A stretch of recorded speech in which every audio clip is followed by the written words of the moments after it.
kadalasan sa mga kagaya natin na OFW na may halimbawa pamilya or mga kamag-anak sa Pilipinas, yung time na yan, yung bago bakasyon, yun na yung time para magpadala ng mga balikbayan Ay, boxes, oo. di ba? Itong buwan na to, March, April, yan yung mga March, April, May, yan yung mga padalahan ng mga Kasi balikbayan box.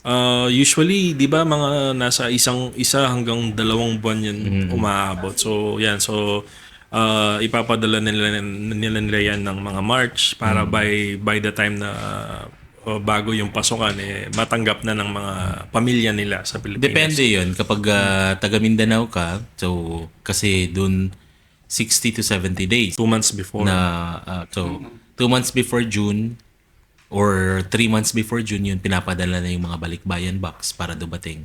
Pag Visayas naman, iba din yung ano. Depende.